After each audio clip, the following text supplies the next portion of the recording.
Alhamdulillahirabbil alamin wa bihi nasta'in wa ala umuri dunya waddin. Asyhadu an la ilaha illallah wahdahu la syarikalah wa asyhadu anna Muhammadan abduhu wa rasuluh. Wa qala Allah ta'ala fil Qur'anil Karim, a'udzu billahi minasyaitonir rajim. Ya ayyuhalladzina amanu taqullaha haqqa tuqatih wa la tamutunna illa wa antum muslimun. Al-ayat. Tidak ada kata yang paling indah untuk mengungkapkan rasa syukur kita kepada Allah Subhanahu wa taala terkecuali dengan kalimat alhamdulillahirabbil alamin. Segala puji bagi Allah Subhanahu wa taala yang pada hari ini atas kudrah dan iradahnya kita masih diberikan kesempatan, diberikan juga kemampuan serta kesehatan, karena pada saat ini kita masih mampu melaksanakan kegiatan di bulan Ramadan ini, terusus kegiatan yang dilaksanakan oleh pimpinan cabang Pemuda Persatuan Islam. Hadirin ikhwati iman rahimakumullah, kenikmatan-kenikmatan yang Allah berikan kepada kita tentunya ini menjadi sebuah kekuatan bagi kami, sehingga tidak menyurutkan kami untuk melaksanakan tugas dan tanggung jawab kami sebagai pemuda Persatuan Islam dalam melaksanakan, menyampaikan dakwah kepada umat di tengah kondisi pandemi COVID-19. Mudah-mudahan hal tersebut dengan kondisi sesulit apapun, Allah Subhanahu wa taala tetap memberikan perlindungan kepada kita semua, dan mudah-mudahan semua ini cepat berlalu. Dan tentunya saja ini adalah merupakan musibah sebagai bentuk ujian dan kasih sayang yang Allah berikan kepada kita untuk lebih meningkatkan keimanan dan ketakwaan kita kepada Allah Subhanahu wa taala. Baik hadirin wa iman rahimakumullah, alhamdulillah pada kajian Ramadan yang dilaksanakan oleh pimpinan cabang Pemuda Persatuan Islam Cimahi Tengah ini sudah memasuki pekan ketiga, dan pada hari ini sudah ada bersama kita semua yaitu Ustadz Ucu Najmuddin yang ada di samping kanan saya, dan tentunya juga kalau untuk khusus Jamiah Persatuan Islam sudah tidak asing lagi Ustadz kepiawaian Ustadz dalam menyampaikan materinya. Untuk itu mari kita mempersiapkan pendengaran kita, mata kita, apa yang akan disampaikan oleh Ustadz. Ustadz, kalau melihat dari tema mungkin sangat menggugah gitu. Manusia yang ditangisi langit dan bumi itu membuat kita ingin terpacu tahu seperti apa gitu Ustadz. Nah baik ikhwati iman semuanya, untuk lebih jelasnya kita langsung saja waktu dan tempat diserahkan kepada Al Ustadz. Alhamdulillahirabbil alamin wa bihi nasta'inu ala umuri dunya waddin. Asyhadu an la ilaha illallah wahdahu la syarikalah wa asyhadu anna Muhammadan abduhu wa rasuluhu la nabiyya ba'dah, amma ba'd. Faqala Rasulullah sallallahu alaihi wasallam, ma baqatis samawati wal ardh. Pemirsa yang dirahmati Allah, alhamdulillah pada kesempatan kali ini saya dapat bersilaturahmi dengan kajian online PC Pemuda Persis Cimahi ya. Dan ini adalah sebuah program virtual atau dakwah virtual yang ini emang lagi semarak setelah pandemi 19 ataupun COVID-19, karena salah satu sarana mungkin kita harus memanfaatkan celah-celah untuk dakwah pada saat ini. Karena kondisi yang tidak memungkinkan untuk membuat sebuah progres dakwah seperti biasa, maka kita pun tidak boleh mengabaikan celah-celah yang sebetulnya ini hanya lubang-lubang kecil sebetulnya. Dan lubang-lubang kecil ini kalau tidak dimanfaatkan oleh kita, itu dimanfaatkan oleh orang lain. Nah, Jadi bukan saja umat Islam, orang-orang di luar Islam pun itu mengadakan sebuah virtual untuk berdakwah, apalagi dalam kondisi ekonomi yang sedang terpuruk, itu dibombardir. Makanya kalau kita pun tidak masuk dalam ranah yang ini, maka itu akan terkikis juga gitu kan. Nah, walaupun sebetulnya saya jujur begitu ya, dari mulai 16 Maret sampai setanggal ini, itu ada kurang lebih 87 agenda yang batal. Ya, jadi agenda yang seharusnya kita mengadakan dakwah keliling gitu kan, dari mulai provinsi dari Jawa Barat, DKI Jakarta, Bogor, sampai ada undangan dari Jepang pun kita batal.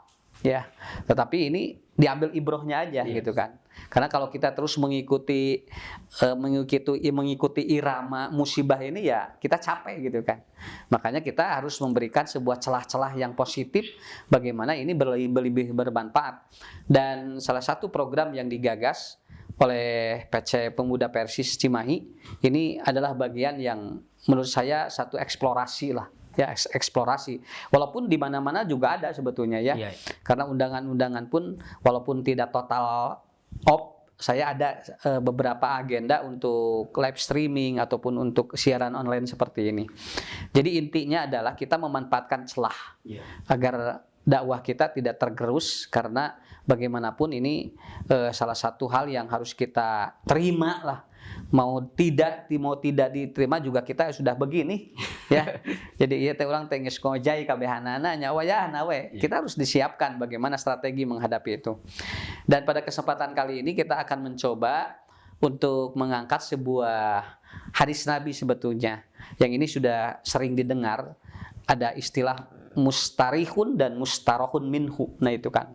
Tetapi ada sebuah kajian literasi yang cukup unik, yaitu tentang bagaimana manusia ini ketika dia pergi dari alam dunia ini dia tidak ditangisi. Jadi si alam dunia ini tidak menangisi kepergiannya. Nah itulah. Jadi tolak ukurnya begitu. Jadi walaupun sekarang menangis semua, tapi bukan menangisi kepergian kita. Ayeuna mah saririk teh baroga sembako. Nah, jadi bukan karena istri juga menangis dari tanggal 1 Ramadan. Kenapa menangis? Nah, sinasieun teu boga baju lebaran. Oh, jadi beda cerita gitu kan. Nah, jadi kuncinya adalah bagaimana kita memahamkan dulu. Kita mencoba untuk feedback ke belakang ya. Jadi gini. Tidak ada satupun manusia yang lahir di alam dunia yang dia tidak melalui proses yang disebut dengan menangis, tidak ada. Kalaupun ada, itu pasti dari berapa juta orang, 1 atau 2. Kenapa? Karena menangis ini secara konsep ilahiyah ini adalah bagian dari sunatullah. Jadi lamun aya nu lahir seuri teh kaluar tina sunatullah. Jangankan dia tertawa, tersenyum, orang yang lahir kemudian dia itu tidak menangis sama sekali, itu sudah kelabakan. Secara psikologis orang yang melahirkan dan keluarga yang ada di sekitar itu sudah terganggu. Alah sinakunaon ya budak teu ceurik. Wah, itu kan dia langsung dia secara kejiwaan juga terganggu itu. Kenapa? Karena anak biasanya menangis ketika dia lahir. Malahan dalam sebuah keterangan Imam Mubarakpuri beliau mengatakan bahwa waladatka ummuka bakian wal qaumu haulaka yadhakuna sururan. Nah, waladatka ummuka, ibumu ketika melahirkanmu itu bakian, kamu dalam keadaan menangis. Wal qaumu haulaka yadhakuna sururan. Tetapi orang-orang yang ada di sekitarmu itu dia sedang berada pada tingkat kebahagiaan tingkat tinggi. Itu disebutnya yadhakuna surur.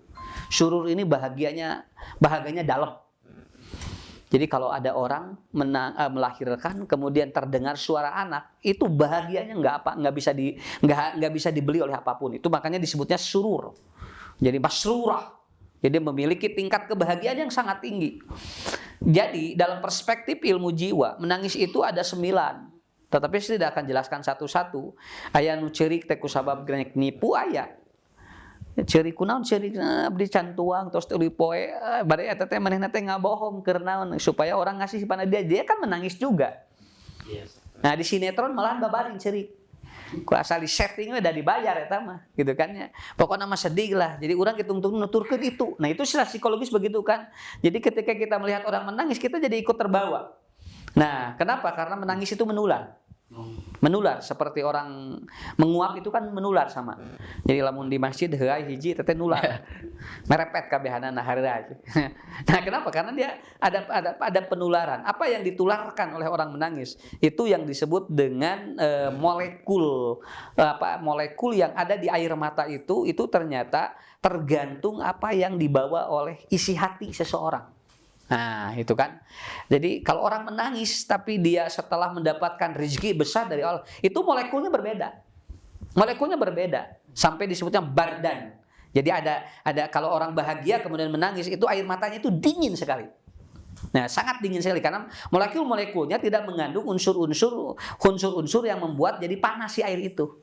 Jadi lamun aya jami keur loba masalah ceurik eta teh si cai socana teh eta teh lamun parkeng ninyuh kopi eta teh biasa gitu.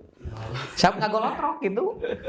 Bagaimana orang yang punya beban itu kan udah itu kenapa? Karena molekul air si airnya itu mengandung itu gitu kan. Jadi kandungan molekul air mata itu tergantung kondisi pikiran dan hati orang. Nah, kenapa orang menangis? Nah, kenapa bayi ketika dilahirkan waladatka ummuka bakian wal qaumu hayyahakuna surun? Kenapa itu bahagia? Karena itu adalah sedang mengeluarkan sebuah konsep yang disebut dengan fitrah. Ya, sehingga dia menangis semuanya. Wah, malah saya sudah menerangkan di mana-mana kalau ada bayi yang menangis terlambat ketika dilahirkan itu bisa jadi gangguan. Anak bisa ABK, bisa speak delay, bisa autis, dia bisa Down syndrome. Kenapa? Karena menangis itu kan kaitan dengan suplai oksigen ke otak itu tidak terjadi, sehingga dia tidak mengeluarkan tangisan itu. Nah, jadi menangis itu sangat dibutuhkan. Mata lamun bojo di bumi nangis tong dicarekan antepe. Keur bisit keur ngaluarkeun naon eta teh nya, keun tong cenah eureun. Mata budake mun ceurik tong cenah eureun. Biarkan dia mengeluarkan dulu. Kenapa? Karena nanti dia ada proses untuk yang disebut dengan self healing, penyembuhan secara pribadi. Nah, itu hebatnya gitu kan. Mata keun we ayeuna malah caririk da keur usumna. Nya. Dan ini berkaitan dengan faktor tadi. Apa yang ada di pikiran dan hati itu mempengaruhi terhadap molekul yang ada di air mata. Jadi hati-hatilah. Jadi kita juga tidak bisa membaca ini orang kenapa. Kunaon ceurik ya. Nah, ini udah kita harus bisa kita membaca dari apa? Dari isi hati dia apa? Apa yang ada di pikiran dia. Bojo nangis teh kunaon sok tanya. Mah kunaon mah ya. Batur mah sareuri ieu mah nangis aya naon tah itu ngobrol. Dia nanti keluar. Nah, terus ada bapak mah kieu. Tah eta itu si hatinya berarti si molekul air mata ini adalah itu yang ada. Begitu. Anak juga menangis tinggal ditanya aja, tidak perlu ributnya. Tong rame jeung tong milum nyarekan. Jadi we ganeng nya budak ceurik nya urang nyarekan. Jadi we teu puguh cecosana. Ya, air matanya juga tidak jelas. Biarkan aja dia menangis. Nanti biasanya anak kalau udah selesai menangis dia mengeluarkan bahasanya. Atuh udah papa mah, atuh udah mama mah ta eta. Ibu mah nah, itu adalah apa? Jadi molekul yang ada di anak itu seperti itu. Inilah kondisi secara ilmu jiwa. Makanya Ibnu Sina beliau menyampaikan bahwa tis'atun min damyo ain. Ada 9 karakter air mata yang keluar dari tubuh manusia. Berarti kita harus mempelajari yang 9 itu. Nah, mempelajari 2 karakter saja itu sudah membutuhkan ilmu yang dalam. Orang bahagia, orang sedih seperti apa. Kita juga tidak bisa mendeteksi. Malahan di Imam si Jeffrey Day itu The Gay itu kan dia menulis Rasulullah is my doctor itu dalam bukunya sampai menyampaikan bahwa bisa saja tangisan itu menjadi obat bagi orang-orang tertentu. Malahan tangisan itu bisa jadi penyakit. Lihat Nabi Yakub, dia kan menangis setiap hari. Akhirnya dia katarak.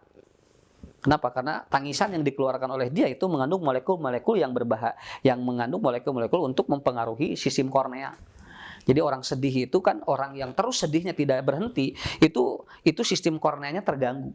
Sebentar Ustaz. Jadi kalau untuk masa tadi dikatakan bahwa perbedaan antara air mata yang dihasilkan dikarenakan kebahagiaan ataupun dihasilkan dikarenakan sebuah kesedihan, itu kalau dilihat secara ilmiah berarti air matanya itu betul-betul berbeda gitu Ustaz.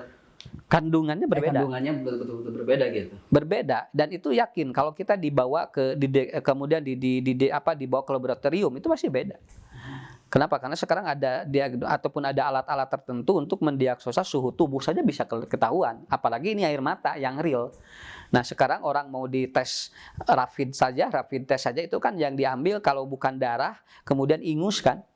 Nah itu kan jadi lamun keur ceuri keluar ingus teh geuwat teh cokot teh tinggal aya coronaan teh.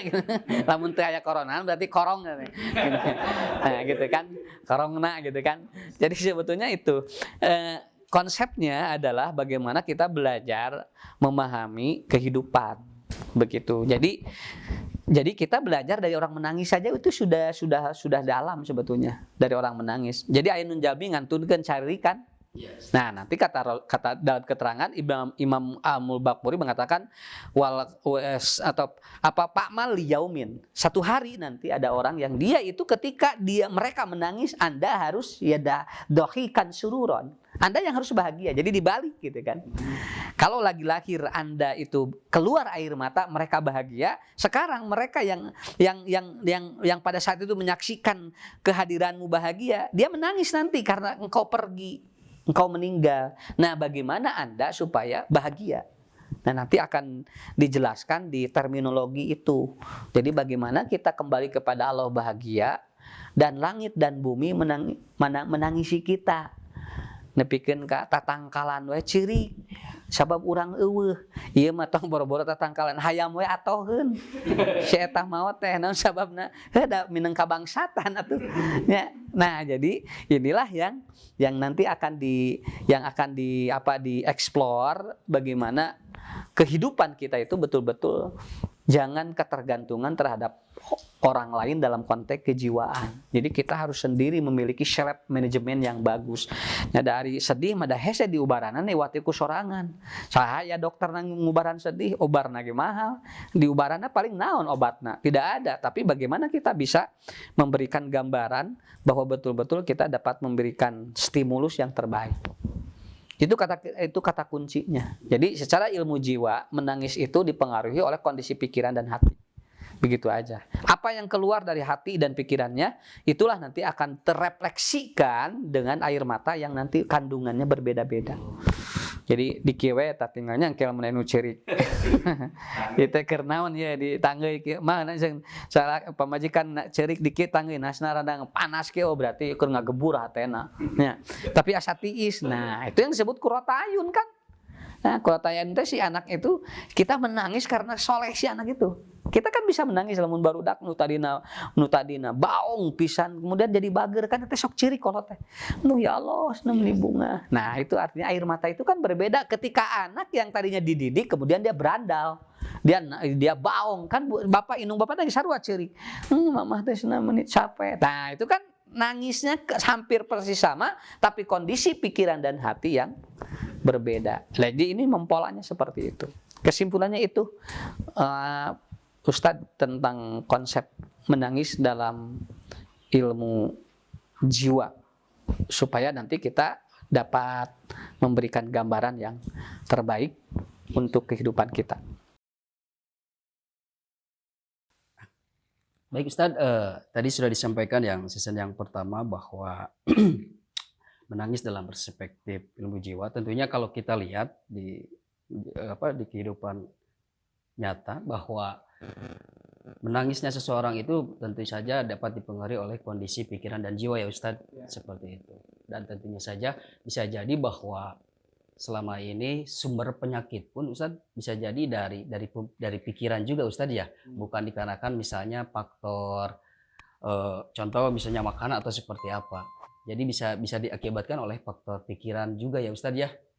Seperti itu gitu. Sehingga banyak memang orang-orang yang dikarenakan mungkin punya problem menangis terus gitu kan, sehingga mempengaruhi dari sisi mental dan kejiwaan mereka sehingga timbul penyakit berbagai macam penyakit Ustadz gitu kan. Iya, jadi kalau kita mencoba merilis sebetulnya data orang yang meninggal tiap hari itu sepertinya yang paling banyak itu bukan dari COVID-19. Iya, betul. Sekarang itu malahan dalam rating yang dikeluarkan oleh WHO itu dari kanker. Dan kanker itu sangat dipengaruhi oleh ilmu dari kejiwaan. Begitu. Itu berapa persen kira-kira Ustaz kalau misalnya dari Sisi kejiwaan. Kalau sekarang yang meninggal di seluruh dunia sekian ribu, kalau kanker itu ratusan ribu satu hari itu. Kanker, kemudian paru-paru, kemudian itu banyak sekali yang meninggal. Karena emang kondisi seperti ini, jadi tidak terlalu diekspos sebetulnya. Yes. Dan hampir semua kasus-kasus yang terjadi, malahan kan kalau kita melihat data-data yang ada di data-data di gugus depan COVID itu, rata-rata yang meninggal juga yang dia punya gangguan-gangguan terlebih dahulu. Bisa kebayang oleh saya, dia punya penyakit berat sebelumnya, kemudian kena virus corona. Ini kan terjadi apa? Double impact di pikiran dan hati. Itu pasti. Ketika banyak dokter-dokter juga perawat yang kena, ada kemungkinan juga itu saya tidak bisa membayangkan. Ketika dia harus atau jauh dengan keluarga, aktivitas juga dibatasi dengan sistem karantina, kemudian dia juga makan tidak bebas, yang dikonsumsi hanya seperti itu saja untuk imunitas tubuh, saya nggak kebayang. Jadi emang mumetnya luar biasa. Mentalnya udah dibombardir lebih dulu. Begitu dia dinyatakan positif itu udah 40% udah drop itu. Jeder gitu kan. Akhirnya apa? Ya itu kembali lagi. Makanya kita tidak boleh cemas dalam hidup itu. Kenapa toh? Jadi tingkat kecemasan manusia inilah yang membuat imunitas tubuh manusia itu menjadi lemah. Nah, jadi sebetulnya kalau kita berbicara tentang orang yang meninggal, justru kasusnya itu lebih banyak orang-orang yang bukan karena kasus ini. Kebetulan saja ini disebut pandemi, karena seolah-olah ya ini merebak. Padahal kanker juga seluruh dunia bisa pandemi sebetulnya. Cuman penularannya tidak seperti ini gitu aja. Dan kita pun sebetulnya ya terlalu tegang dengan protokoler kesehatan juga nggak perlu lah. Jadi kita santai aja kalau seandainya tidak ada sesuatu yang dapat membahayakan. Terlalu kita lengah juga jangan gitu kan. Kalau bahasa saya seringkali saya sampaikan di mana-mana, kita memiliki dua saku lah. Karena kita juga tidak tahu ya teh kumaha. Jadi disebut aya da teka tingali, disebut teu eueuh da geuningan loba nu ngagaloler teh. Jadi akhirnya kita punya dua saku. Tetapi kuncinya ke kita, bagaimana kita memiliki self yang bagus, self manajemen kita. Itu harus dikuatkan begitu kan. Karena kecemasan ini 70% akan mempengaruhi sistem tubuh. Oh iya Ustaz. Begini Ustaz, maaf nih kalau misalnya lihat saja maaf nih kalau orang gila nih Ustaz ya. Kalau melihat dari pola hidup sehat pasti jauh dengan orang yang normal gitu kan. Nah dengan kasus adanya pandemi COVID-19 ini terus terang saja mungkin kita belum pernah mendengar cerita bahwa orang gila terkena COVID-19. Nah gitu. Kalau lihat dari pola sehat tentu sangat jauh dengan kita sebagai manusia. Nah justru kalau saya lihat bahwa apakah memang betul ya yang paling besar itu sisi dari pikiran gitu ya, psikologinya gitu ya. Nggak bisa dibohongi. Malahan kalau kita melihat data yang dikeluarkan juga oleh Departemen Kesehatan seluruh dunia, Organisasi Kesehatan Dunia, nggak ada satupun orang gila yang kena. Bari tadi masker, dahar guligir, dahar kukumah gitu kan. Kurang kukumah wae teu dahar. Iya, itu mah haban wae teu kukumah dahar wae itu kan. Jadi sebetulnya cara berpikirnya seperti itu. Walaupun sebetulnya karena kita tidak tahu. Saya kalau masuk Cimahi, Bandung, sebetulnya tegang juga gitu kan kalau melihat kondisi seperti ini. Tapi kalau saya ke kampung-kampung gitu kan, saya tiap hari juga suka jalan-jalan sambil memantau bagaimana kondisi kejiwaan manusia di daerah-daerah. Malahan rame we biasa pabelit masalah jadi sigana teh ngibarahagia teh di atas penderitaan orang lain gitu. Nah saya kira itulah jadi kuncinya betul kita harus bisa memanage pikiran kita gitu kan. Nah sekarang bagaimana kita membuat hidup kita itu ditangisi. Yes. Nah, begitu. Malahan kan orang yang kena wabah lalu meninggal itu kan syahid. Nah, permasalahannya walaupun dinyatakan syahid, ditangisi enggak. Makanya dalam sebuah keterangan dikatakan ma bakatis samawati wal ar. Jadi ada orang-orang yang dia tidak ditangisi oleh langit dan bumi. Salah satu contoh manusianya Firaun. Jadi Firaun itu ketika dia mati itu tidak ditangisi oleh siapapun. Ya, jangankan oleh manusia. Firaun itu binatang dan tumbuhan pun merasa dia itu terbebas dengan kepergiannya, dengan kematiannya. Nah, makanya wajar kalau ada penyampaian keterangan ma bakatis samawati wal ard. Langit dan bumi pun tidak menangis dengan kepergian dia. Nah, ini yang harus dipola oleh kita. Bagaimana kita menciptakan agar langit dan bumi ini menangisi kita. Begitu kan.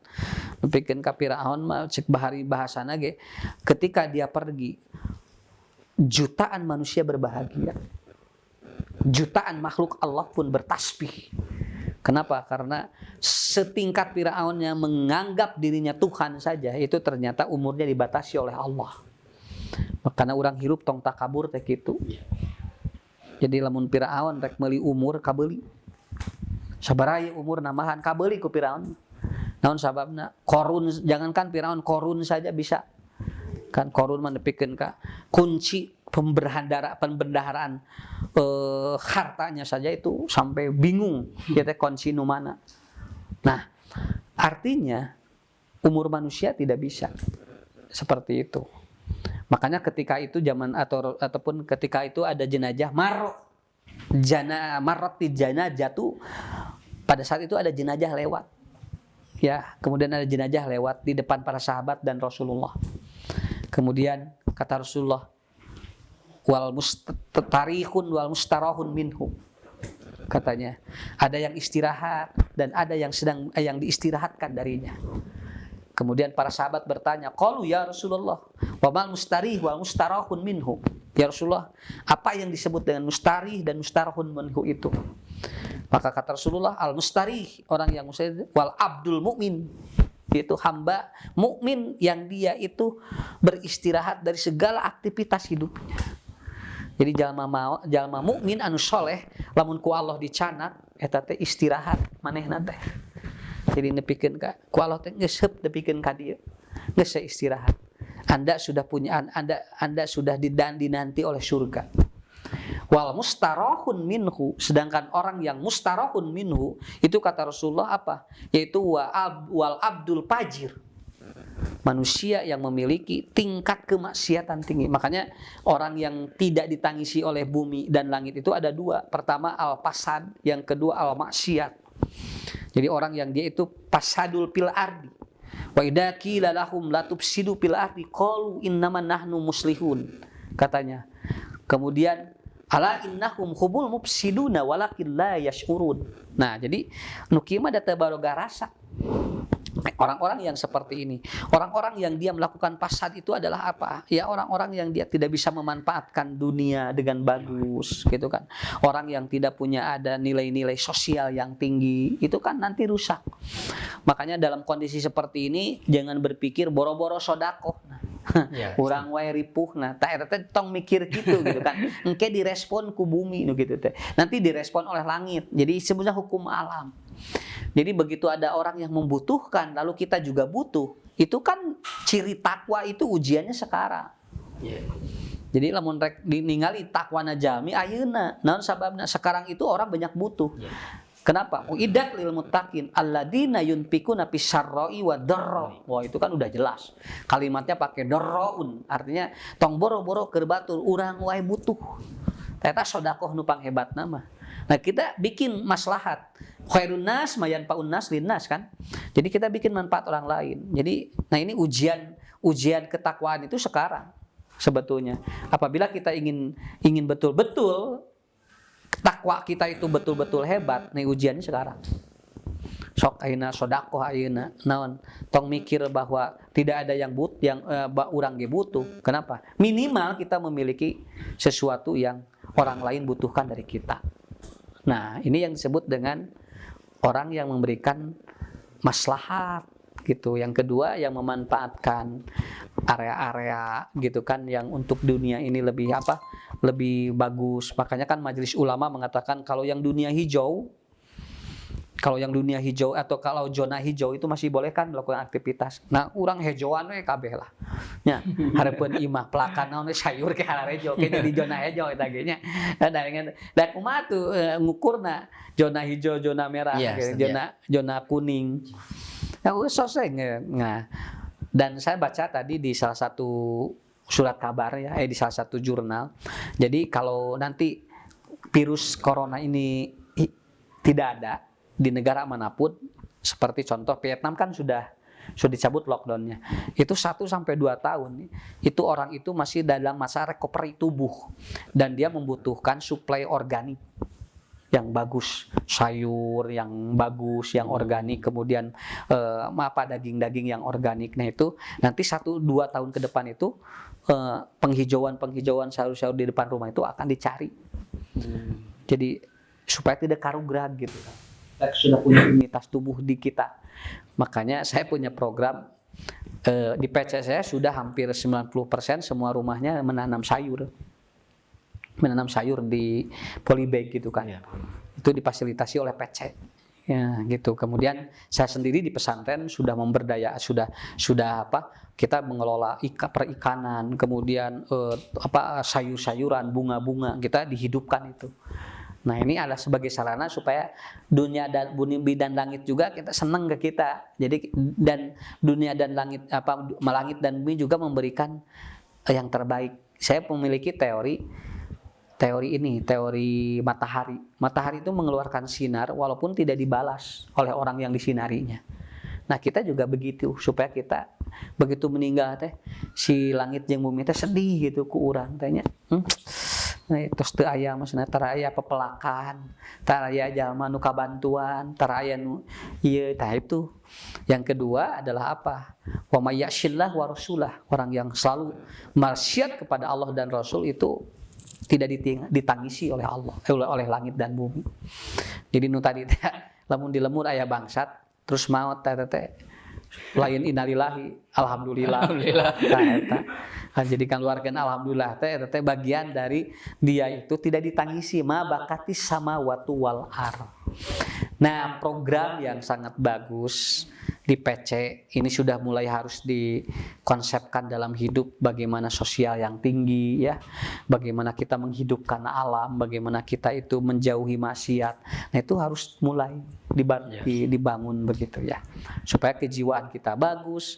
Allah juga menurunkan berkah ya. Kita, kalau saya berkesimpulan sekarang itu tinggal menunggu berkah Allah lah. Begitu. Baik Iwan, Filah rahimakumullah, kita saat ini masuk kepada season pertanyaan. Ustaz, ada pertanyaan dari beberapa ikhwan kepada saya. Yang pertama, mengapa wanita itu lebih sering menangis, Ustaz? Ada 3 pertanyaan, mau langsung dijawab atau satu-satu aja dulu ya? Ya. Pertanyaannya adalah mengapa wanita itu lebih sering menangis? Jadi antara mungkin wanita dan laki-laki, Ustaz, gitu kan? Ya, wanita itu dalam 1 tahun itu menangis 36 kali. Kalau laki-laki menangis dalam 1 tahun itu pun kalau ada yang dia tangisi itu 7 kali. Nah, itu dipengaruhi oleh beberapa faktor. 1, faktor emosi. Yang kedua adalah faktor natrium dalam kandungan air mata yang ada di perempuan dan laki-laki. Jadi natrium yang ada di perempuan itu lebih tinggi dibandingkan dengan laki-laki. Ya, makanya frekuensi karena natriumnya tinggi, maka dia frekuensi emosi itu dikeluarkan lewat air mata. Tetapi kalau laki-laki ketika ada gangguan emosi itu tidak ke air mata, biasanya dia motorik. Biasanya ngalewas gitu kan. Hari salaki mah lupa masalah ngalewas gitu kan. Ada sebab majikan mah ngulang balik ciri gitu kan. Jadi sebetulnya saling memahami aja sebetulnya. Itu mungkin faktor-faktor yang mempengaruhinya. Berarti lebih dengan rasa gitu kalau perempuan gitu ya. Karena menangis itu kan kalau tidak ada yang mengeluarkan kontrolnya juga nggak bisa keluar kan. Menangis tapi tidak keluar air mata kan ada. Jadi harus ada pemicunya ketika keluar air mata itu. Dan perempuan itu pasti pemicunya ada. Kenapa? Natrium dan emosinya sesuai dengan kadar yang oleh Allah berikan seperti itu. Baik, yang kedua, bagaimana cara menghilangkan frustasi, Ustadz nih, keputusasaan dalam jiwa kita gitu. Putus asa itu karena ada 2 faktor yang menyebabkan. 1, hidupnya tidak ikhlas. Kalau orang hidupnya tidak ikhlas, itu biasanya memunculkan rasa keputusasaan hidup, gitu kan. Tapi kalau dia hidupnya ikhlas, saya kira nggak ada. Jadi ikhlas itu bukan hanya dalam perspektif kita berbicara tentang ibadah qul huwallahu ahad saja. Jadi kan itu pun berpengaruh terhadap kejiwaan kita. Yang kedua, hilangnya rasa syukur. Ini makanya ini yang disebut dengan the real communication psychology namanya. Dua hal yang berkaitan dengan komunikasi psikologi yang paling tinggi itu dua. Satu ikhlas, dua syukur. Orang yang sakit kalau dua-duanya ada itu bisa jadi obat. Kenapa orang sakit dia bisa saja lebih parah nanti karena rasa syukur dan ikhlasnya hilang. Makanya saya udah menulis di buku, ikhlas ini adalah dokter yang terbaik. Ya, dokter terhebat itu adalah ikhlas. Sebelum kita ke dokter, ikhlas dulu, itu sudah jadi obat gitu kan. Iya. Itu terkadang sulit Ustaz ya itu. Karena membaca dirinya siga anu ka urang gitu kan. Padahal ini kun giliran kita. Tapi gimana ya kalau saya berbicara ini manusiawi gitu ya, manusiawi. Karena ketika kita melihat orang mati, kita kan akan sama kan. Yang membedakan kan waktunya. Iya. Nah, orangnya bakal sarua gitu. Nah, enggak kebayang kalau seandainya itu terjadi kepada keluarga kita, kepada kita. Nah, makanya dari sinilah kita harus belajar dari sekarang sebetulnya. Jadi membaca keadaan orang itu dari sekarang belajar. Jadi bisi pajarkeun teh keur batur wae gitu. Ya. Yeah. Nah, seperti itu. Jadi ikhlas dan syukur ini untuk membuat supaya tidak terjadi itu. Ini satu hal yang tidak bisa dipisahkan ya Ustaz ya. Yeah. Antara rasa syukur dan ikhlas itu untuk istilahnya mengkantar rasa putus asa atau frustasi gitu kan dalam kehidupan. Kamu budak ngora keneh mah wah atuh naon mun diputuskeun pada loba nu bogoheun keneh teh. Lamun ayeuna ekonomi lebih ke arah kita harus bisa memahami hidup dengan dua itu. Saya kira itu. Baik, pertanyaan yang ketiga, apakah iya orang yang sering menangis itu mentalnya sekuat baja menurut salah satu artikel Ustaz gitu. Tergantung karena tadi Oh iya. karena Ibnu Sina orang menangis itu kan ada 9. Oh yang tadi ya. Iya teh yang cirikan naon kudu puguh gitu kan. Jadi tetap aja orang menangis itu dua apa yang ada di pikiran dan di hatinya gitu kan. Kalau udah kebaca pikiran dan hatinya orang bisa menyimpulkan begitu kan. Tetapi betul kalau ada orang yang pernah dibombardir dengan masalah yang bertubi-tubi lalu dia banyak menangis itu biasanya agak kuat ke depannya. Jadi kalau dia ada masalah yang lebih ringan dari itu udah tidak menangis lagi. Naon sabar nangis beak kamari. Tanya, pikiran sebanyak sawareh dah gitu kan ya. Nah, justru terkadang ada orang yang dia tidak pernah menangis, satu saat ada kejadian yang luar biasa itu bisa jadi drop depresi dia. Jadi sewaktu-waktu menangis itu harus. Makanya kenapa orang gangguan jiwa banyak di perempuan? Ada kemungkinan latar belakang itu. Kalau laki-laki kan tadi dia tidak diungkapkan dalam proses menangis kan. Dia diungkapkan dalam proses motorik. Makanya jarang laki-laki dia terkena gangguan jiwa parah. Gitu kan. Karena Pak cuek gitu kan. Mun budak gering, ini yang kejiwaan yang paling cepat terganggu kan istri. Kan urang mah hare-hare we. Nah, itu kan. Tapi itu justru kenapa kalau laki-laki tidak begitu, justru membuat lemah juga ke istri gitu kan. Begitu melihat suaminya tegar, istri kan jadi ada motivasi untuk lebih ada semangat sebetulnya. Jadi menurut saya tergantung kondisi. Kalau memang dia lebih kuat karena proses awalnya yang berbeda. Saya kira itu mungkin ya. Jadi untuk pemirsa yang selalu memberikan kontribusi terbaik bagi kemajuan dakwah itu pada intinya kita belajar untuk memahami hidup. Jadi saya kira itu untuk pertemuan ini ya. Mudah-mudahan ini juga walaupun tidak terlalu panjang tapi memberikan sebuah stimulus untuk PC Pemuda, terutama PC Pemuda Persis di Cimahi untuk lebih bergerak. Yang tadi Ustadz di awal ambil celah-celah yang tidak diambil oleh orang lain.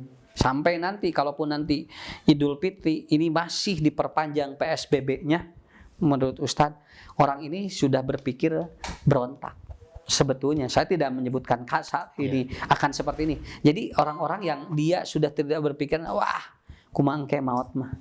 Kenapa? Karena capek kita menunggu sesuatu yang justru kita juga belum jelas ini. Ya.